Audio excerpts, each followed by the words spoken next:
অবস্থায় আবার ফিরিয়ে দাও। যতটুকুই বলেছি আমার ইমান থেকে বলেছি আল্লাহ, আমি সহ প্রত্যেককে এগুলো মেনে চলার সুযোগ দাও। এলাকায় মাটির নিচে যারাই ঘুমিয়ে আছে কবরটা জান্নাত বানিয়ে দাও। আল্লাহুম্মা গফিরলি ওয়ারহামনি ওয়াহদিনি ওয়াফিনি ওয়ারযুকনি ইয়া রাব্বাল আলামিন।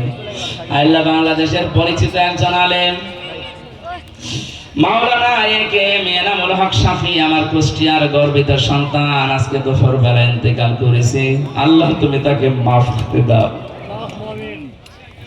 তার সারা জীবনের দিন প্রচারের দায়ী আল্লাহর কাজগুলো কবুল করো। মানুষ হিসাবে যদি অন্যায় কিছু করে আল্লাহ তুমি মাফ করে দাও। মাওলানা এনামুল হক শাফিকে আল্লাহ তুমি কবরে জান্নাত দিয়ে দাও। তার ছেলে মেয়ে সুখ সন্তুষ্ট পরিবার যারা আছে আল্লাহ তাদেরকে ধৈর্য ধারণ করার তৌফিক দাও।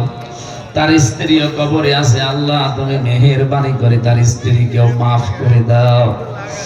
আমি আবার বলছি আমার কুষ্টিয়ার কৃতি সন্তান আলেমে দ্বীন সারা বাংলার প্রিয় মুফাসসিরে কোরআন মাওলানা এনামুল হক শাফি, আল্লাহ তুমি তাকে জীবনের মতো মাফ করে দাও।